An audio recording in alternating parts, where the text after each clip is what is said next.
Arunika and I welcome you all to my channel Arunika's Academy. So in our previous video we have studied that how to balance the unbalanced equation, and secondly we have studied that how to make our equations more informative so that it will look nice, it will be in a proper manner to make our equation in a proper manner. So there are three ways to do so. Very first is by indicating the physical state. Second is by indicating the heat changes. And third is by indicating the conditions under which the chemical equation takes place. Okay, so today we are going to discuss this in detail, that what we mean by all these three ways and how we indicate them. Okay, so our very first is by indicating the physical states, right? We know we have studied in change in state when we are studying the characteristics of chemical reaction. Then there is one last characteristic, that is change in state. So there we have learned that there are three states, that is solid, liquid and gas. Okay, but here by indicating when we want to indicate the physical state, there is fourth one also, that is aqueous. Aqueous solutions are the solutions which are being made with water. Means water is being added in the solution. Okay, so here we are going to explain, we are going to understand this with the example so that it will be more clear. So very first is physical state. So to indicate that physical state, that particular physical state like solid, liquid, gases and aqueous, there are special symbols for it. Right, we see here solid, liquid, gases and aqueous. So it's impossible to write, or it's very untidy to write these whole words like solid, liquid, gas, aqueous in the front of the every reaction, every symbol, right? Suppose this is KOH, so we will write in front of it. So it is very much complicated, right? Or it very much means the space is very much, there is not so much space. So to do so, there are special symbols. Means there are symbols to indicate these solid, liquid, gas and aqueous. So what are they? For solid, the symbol is S. If we want to indicate that a particular formula, okay, the particular formula is solid, then we will write S in the bracket in front of that formula. If we think that it is liquid, so we will write here L. If we think it is gases, then we will write G over here. And if we think that it is aqueous, so here we will write AQ. AQ represent aqueous. This can come in 1 marks, that what we represent AQ. What is the representation of AQ? What is the symbol AQ represented? So it is aqueous. Okay. So now let's see one example in which all these physical states we will be going to use. Not all these which are being there, only that we are going to write. So there is one example we take, that zinc, the very common and the very popular example, that is when zinc reacts with sulfuric acid, we get zinc sulfate, that is salt, and H2, that is hydrogen gas. So what we will do, we have to write a physical state, so we leave some gap over here to write that symbol. So here we write zinc, and here we plus sign, H2SO4, that is sulfuric acid. It gives us zinc sulfate, that is ZnSO4, and it will give us hydrogen gas. So this is a very simple equation. So zinc. What is zinc? Zinc is a metal. The zinc can be in the metal form or the zinc granules form. or it can be molten also. So according to the equation, according to the demand of the question, we will be going to state the symbols. So here basically we take zinc as a metal, so we will write here solid. So here we will indicate S. Now comes the sulfuric acid, right? It's a solution, so here we will write the AQ, that is the aqueous. It will be aqueous because it is a solution mixed with water. So it will be aqueous, sulfuric acid. Now zinc sulfate, it is a salt. We will write over here aqueous. This is also aqueous, zinc sulfate. And hydrogen, we all know that hydrogen is a gas, so it will be G. So I hope that this has been clear to you all, that how to indicate the physical states and make our equations more informative.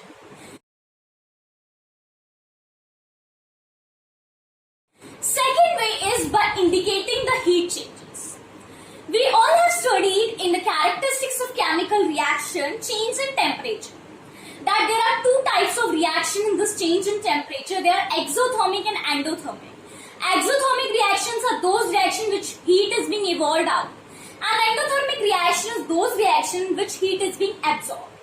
Okay, so here also in the heat also there are two types of reactions, that are exothermic and endothermic. Same. Okay, so here as I have told you, if there is exothermic reaction, then we will write plus heat or plus heat energy or just energy at the product side, right? And if it is endothermic, means heat is being absorbed, then we will write plus heat or plus heat energy or plus energy in the reactant side. Okay, so here we will see one example. So this only we have to indicate by plus heat energy or energy. We can use any one out of these three. So here suppose we take an example. That example is, we take this carbon plus oxygen. What we get? We get carbon dioxide. So here we have studied till now, we have studied carbon, we have studied the physical state, so we can mention the physical states also. So here for carbon we will write that it is solid, oxygen is a gas, and carbon dioxide too is a gas. Now the question arises that it is an exothermic reaction or endothermic reaction. So definitely it's an exothermic reaction. When carbon and oxygen they combine together, they produce carbon dioxide and lot of heat energy. So it's an exothermic reaction. So what we will do, we will write plus heat energy or simply plus heat or simply energy. We can write any one of it. Okay, so this is the example by which we can indicate the heat changes, the change in heat.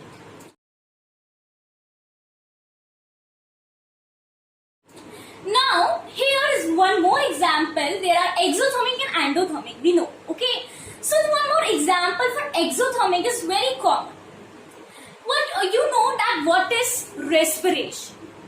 During the digestion of food, the starch or carbohydrate, they are being broken down into simpler substances like glucose, and then they combine with oxygen and they goes into our cells. We know that there are millions of cells in our body, so they goes in the cells and produce the energy.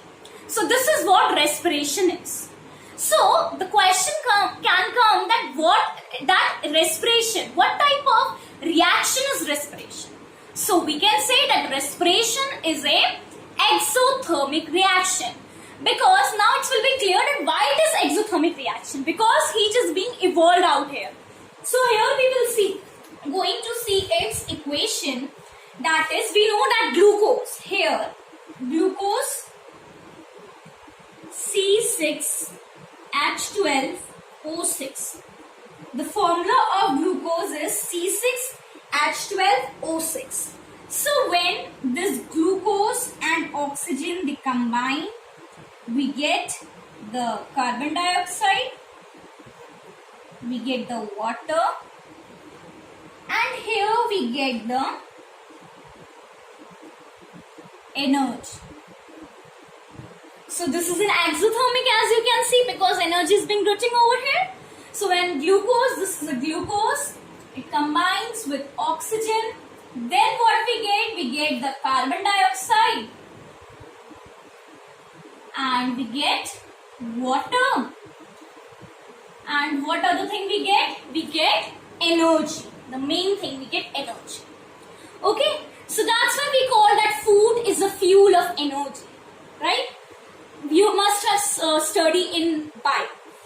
Now we are going to see an example of the endothermic reaction.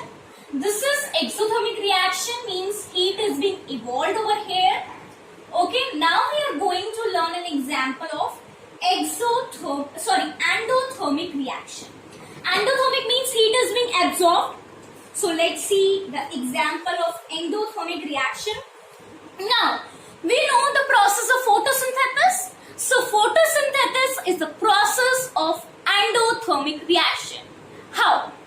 We know that photosynthesis is a process by which green plants, means autotrophic, they make their own food in the presence of sunlight and chlorophyll. So, and sunlight is the energy, heat energy. So heat energy plants get from sunlight. So means they are absorbing the energy. So this is endothermic. So let's now write the equation of it. So here we will going to write carbon dioxide plus water. So carbon dioxide plus water in the presence of there are two things, that is sunlight, that is a source of heat energy, and second is chlorophyll. I'm sure you know that what is chlorophyll. Chlorophyll is a green pigment which we get from the leaves of a plant. Okay, and so sunlight, chlorophyll, and what we get? We get the glucose, C6H12O6. The formula of glucose is this, and we get the oxygen. Means these two are the byproducts which we get after when carbon dioxide and water they combine in the presence of sunlight and chlorophyll. Then we get C6H12 plus O6 plus O2.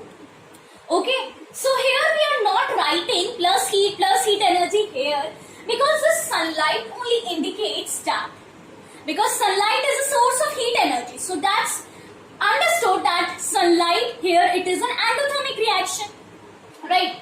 Now our third way to make our equation more informative is that the conditions under which the chemical reaction is being taken place. So let's see the example over here. So here, firstly, before starting this, I will tell you something, that to indicate here the heat sign. How to indicate the heat sign over here when we want to the conditions under which the chemical reaction takes place. Conditions, what are the conditions? Heat, the atmospheric pressure, temperature, these all are the conditions. Okay, so heat sign we represent in this with this. This we don't call triangle. This is delta.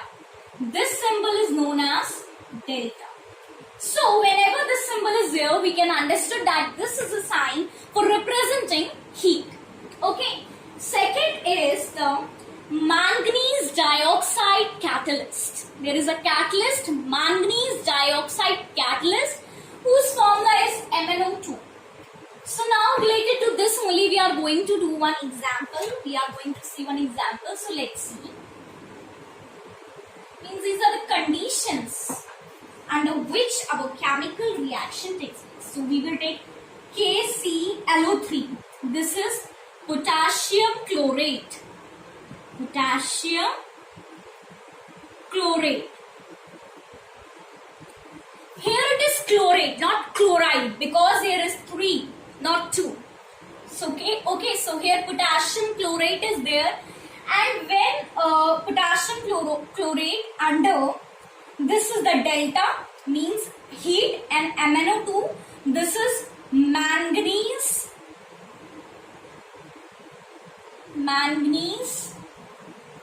dioxide catalyst.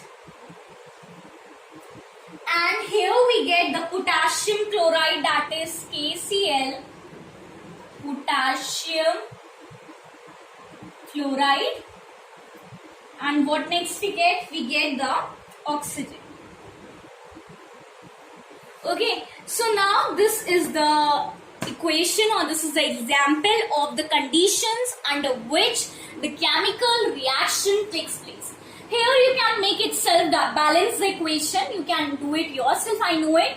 And also you will mention the physical states or any heat is being produced or being absorbed over here. Then you will see to it.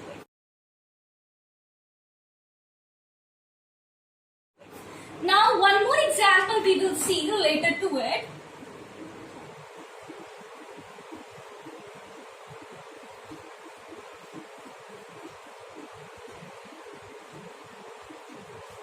So here one more example we will see. Carbon monoxide plus hydrogen. Okay, this is carbon monoxide and this is hydrogen. So they happen here in the 300 atmospheric pressure. We write over here ATM. This is a small short form of atmospheric pressure. And what else we write here? And here we write that 300 degree Celsius. Means it represents the temperature. And here the catalyst ZNO plus CNO3 plus CrO3.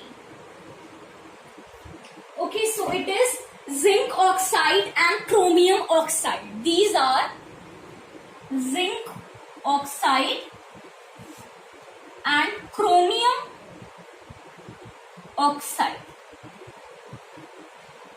Okay, then what we get? We get CH3COOH. Can you guess what it is? It is methanol, means it's alcohol. Methanol, or we can also say methyl alcohol. So means this is the equation how alcohol is being formed. When carbon monoxide it reacts with the hydrogen gas at the atmospheric pressure of 300 and the temperature of 300 degrees Celsius under the catalyst of zinc oxide and chromium oxide, then we get that methanol or methyl alcohol. Okay, now this is being, I hope that all the three ways are being clear to all. Now a little bit discussion we are going to do. Firstly, it is that we all know that they are physical states. Okay, so there we write when suppose we take, this is the very common H2O. Here it is H2O. So for H2O we write L. Basically we write L. But if you will see in your book, sometimes it will also be written over here G, means gas, it is also there written. Okay, means the physical state. So this is according to the question. This is not fixed of water. Water can be in the form of solid also, can be formed in the liquid also, and can be in the form of gases also. So according to the equation we will write. If in the equation there is that this is liquid or this is water, means there is water, then we will going to write L. And if it is written that it is water vapor, then we are going to write it gas. Okay, so here this discussion. Now one more of iron. So there are various oxide of iron metal.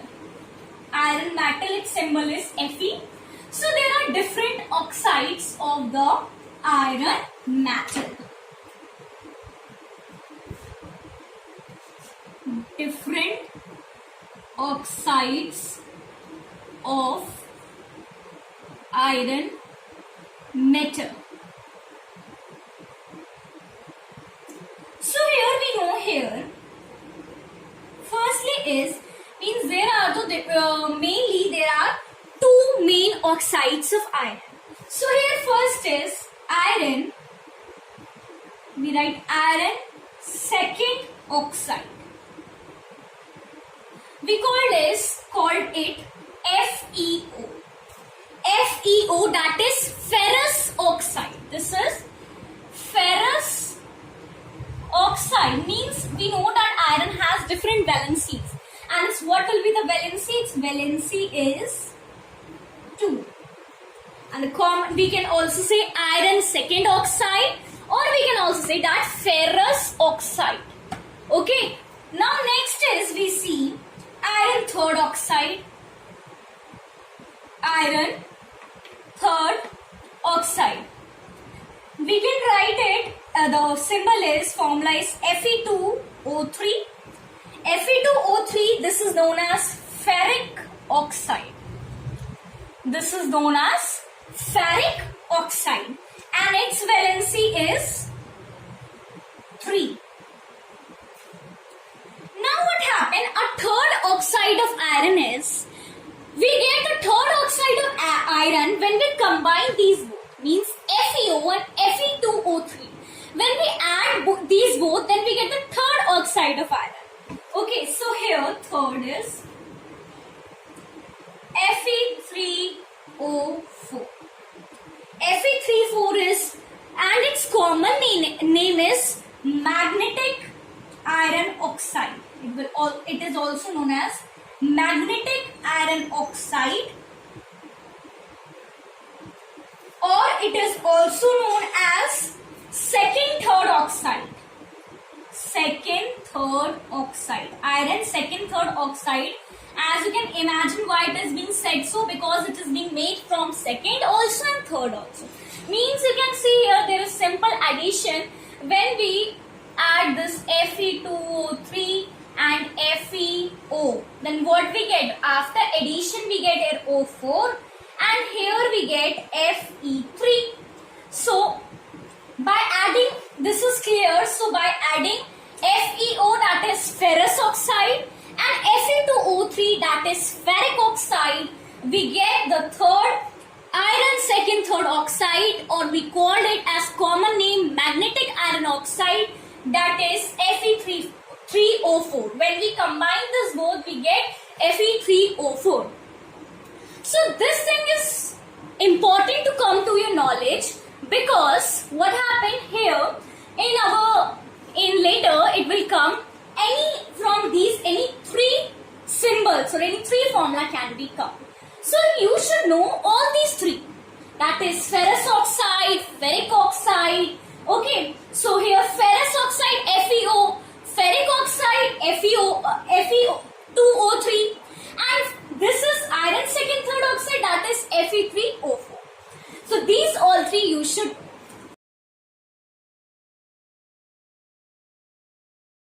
So guys, that's all for my today's video. In my next video we will going to study the different types of chemical reactions. Okay, so different types of reactions we are going to learn, and here till now we have covered the half portion of this chapter. We have done all its characteristics, how to balance, unbalance, and we have also learned how to make the equations more informative. Okay, so all these things we have learned. If you want to update it with this, you can see to all my videos. And now we are going to start soon with the types of reactions. Okay, so this we are going to study in our next video. So guys, if you like my video, please hit the like button. Subscribe to my channel so that you can get all the notifications of my video. And don't forget to press the bell icon. And if you have any queries relating to the videos or relating to the content, then relating to the chapter, then you can comment me down on the comment section below. So that's all for today. Thank you and have a nice day.